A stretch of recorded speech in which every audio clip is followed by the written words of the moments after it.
में कुछ ऐसे सुपरस्टार्स होते हैं जिनको डब्ल्यूई हाइप तो बहुत करती है लेकिन एंड में पुश निकल जाती है। इन शॉर्ट वो ऐसा फेल होते हैं कि या तो हाथ जोड़कर वाले उनको रिलीज कर देते हैं या फिर उनका कैरेक्टर ही चेंज कर देते हैं। आइए आज देखते हैं ऐसे ही टॉप 10 कैरेक्टर्स जिनको डब्ल्यूई ने लाया बहुत हाइप करके लेकिन कुछ टाइम में ही उनको बंद कर दिया। नंबर 10 व्लादिमीर काजल। व्लादिमीर कोजलोवफ को डब्ल्यूडब्ल्यूई एक फॉरेन हील की तरह पुश देती है। पहले तो उनको कुछ प्रोमो में बोलने को देती है, I love Dabli I love Dabli I love Dabli anything else I love Dabli I love Dabli. इसको देखने के बाद ही उनको समझ जाना चाहिए था कि इसका कुछ नहीं हो सकता। ऑडियंस को भी यह सब देख के वो कोई सीरियस कैरेक्टर नहीं लग रहे थे। फिर पहले तो उनका कुछ जॉबर्स के साथ मैच करवाया जाता है जहां वह उनको पटक के तोड़ते हैं और फिर तुरंत उनको बड़े सुपरस्टार्स के साथ टाइटल पिक्चर में रखने की कोशिश की जाती है, लेकिन न उनके प्रोमोस में ऑडियंस को मजा आता था न ही उनके मैचेस सेवन किसी बड़े सुपरस्टार्स के साथ भी हो जाए तब भी इतने इम्पैक्टफुल लगते थे। उनको तो इवन रेसलमेनिया 25 में अंडरटेकर के अगेंस्ट स्ट्रीक के लिए मैच देने का भी प्लान था, लेकिन उनकी कोई हाइप ना बनता हुआ देख उनको साइडलाइन कर दिया जाता है। जोबर्स जिनको वह तोड़ तोड़ के आगे आए थे उनसे उनको एलिमिनेट करवा दिया जाता है और उनको एक सीरियस कैरेक्टर की जगह एक कॉमेडी कैरेक्टर बना दिया जाता है, क्योंकि उनकी हरकतें हील की तरह नहीं जोकर की तरह ही लगती थी। वहीं वो एक कॉमेडी कैरेक्टर की तरह तो डब्ल्यूई में ज्यादा काम आ रहे थे, लेकिन डब्ल्यूई ने उनके कैरेक्टर को उस पर्पस के लिए नहीं रखा था, इसलिए उनको रिलीज कर दिया जाता है। Number 9 ब्रॉडस clay. व्लादिमीर से ही मिलती जुलती एक और सुपरस्टार की कहानी है जो थे ब्रॉडस क्ले, जिनको डब्ल्यूई ने एक मॉन्स्टर की तरह हाइप दी थी कि यह बंदा तो शक्ल से ही लग रहा है कि तबाही ला देता है रिंग के अंदर। उनके प्रोमो को भी महीने महीने भर दिखाकर फैंस को बहुत ज्यादा वेट करवाया गया। उस टाइम के मैनेजर जॉन लॉर यूनाइटेड ने भी उनके डेब्यू को काफी ज्यादा टीज किया। IMUR लेकिन उस टाइम पे ऑलरेडी काफी स्टेब्लिश मॉन्स्टर कैरेक्टर डब्ल्यूई के पास थे, जैसे कि बिग शो और मार्क हेनरी, और ब्रॉडस क्ले भी एक और मॉन्स्टर नजर आ रहे थे और उनके अंदर कुछ यूनिक नजर नहीं आ रहा था। फिर विंस और ट्रिपल एच उनको एक फनी कैरेक्टर ही दे देते हैं, क्योंकि लॉकर रूम के अंदर यह बात फैल गई थी कि ब्रॉडस क्ले बहुत अच्छे जोक्स मारते हैं। जब विंस उनसे कहते हैं कि फनी कैरेक्टर आप कर लीजिए तो ब्रॉडस क्ले उनसे मना कर देते हैं और बोलते हैं मैं हील ही बनूंगा। अब अगर आप विंस को मना करेंगे तो आपके साथ कुछ ना कुछ बुरा तो होगा ही। फिर विंस जबरदस्ती उनको पंकज सोरस का कैरेक्टर दे देते हैं, जहां उनको फनी कैरेक्टर के साथ साथ नाच गाना और करना पड़ता है। इवन अंडरटेकर को भी उनके कैरेक्टर को किस तरह मजाकिया कर दिया वो चीज बिल्कुल पसंद नहीं आती, लेकिन विंस ने उनको साइन किया था और उनको यूटिलाइज उन्हें करना ही था। तो ब्रॉडस क्ले के भत्ते डांस स्टेप्स दिखा के ऑडियंस को इंगेज करके विंस को काम चलाना पड़ा, क्योंकि ब्रॉडस के लिए कोई और काम उस टाइम नजर नहीं आ रहा था। यह सब करवा के उनको कुछ टाइम में ही फिर रिलीज कर दिया जाता है। Number 8 Bud Ellis. ब्रोस और व्लादिमीर को तो मॉन्स्टर बनाने में फेल हो गई थी डब्ल्यूडब्ल्यूई, लेकिन बुड एलिस जिनको एक मोटिवेशनल कैरेक्टर दिया गया था जो कि थोड़ा हिलिश वे में था कि बंदा इतनी मोटिवेशनल बातें करे, पॉजिटिविटी की बातें करें कि लोग उससे इरिटेट हो जाए। इवन बुड एलिस को डब्ल्यूडब्ल्यूई फुल पुश देती है, 17 लगातार विक्ट्रीज दिलवाती है उनको और वह हर बार जीत के इंस्पिरेशनल बातें करने लगते हैं।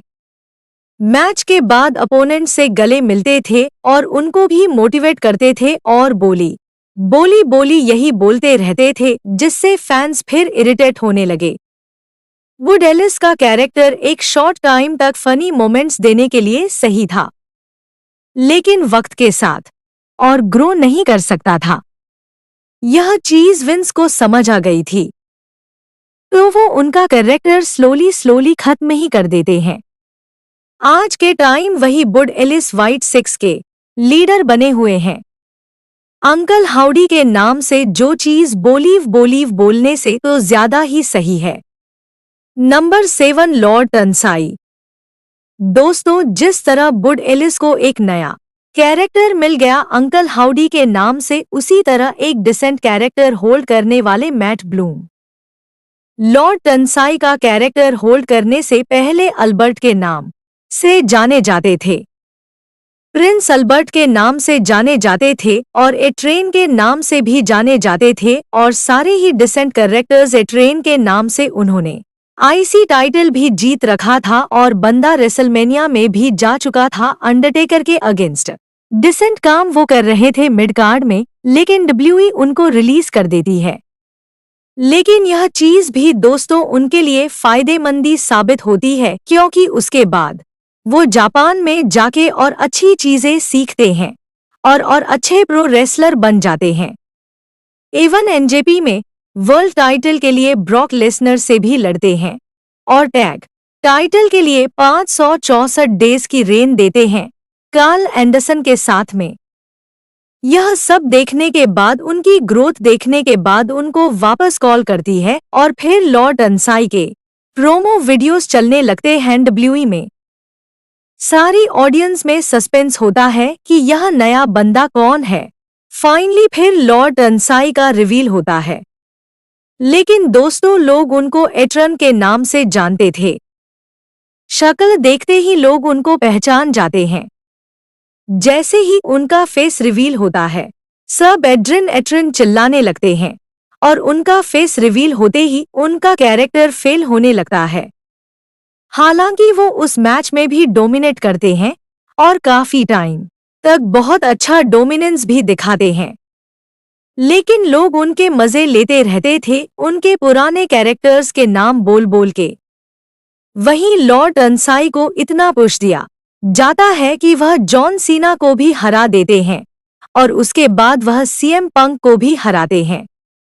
लेकिन जब भी कोई नया सुपरस्टार्स बड़े सुपरस्टार्स को हरा देता है, बैकस्टेज पॉलिटिक्स होने लगती है और उसका ग्राफ एकदम से नीचे चला जाता है। लॉर्ड टर्नसाई के साथ भी यह चीज शुरू होने लगी थी। फिर एक बार वह बहुत बड़ी गलती कर देते हैं। उनको एक जापानीज कैरेक्टर दिया गया था और एक वीडियो के अंदर वह इंग्लिश बोलते हुए नजर आते हैं और काला गोरा करते नजर आते हैं, और वो वीडियो इंटरनेट पर वायरल हो जाती है। उसके बाद डब्ल्यूडब्ल्यूई को मौका मिल जाता है उनका सारा पुश रोकने का। फिर तो उनको कोई भी एराग्रा हराने लगता है और फिर उनको भी फनी स्टोरी लाइंस देना चालू कर दी जाती हैं। इवन उनको ब्रॉडस क्ले के साथ लेडीज के कपड़े पहनने को कहा जाता है और यह भद्दे डांस स्टेप्स उनसे भी करवाए जाते हैं। फिर एक सीरियस कैरेक्टर को चलता फिरता मुजरा घर बना दिया जाता है।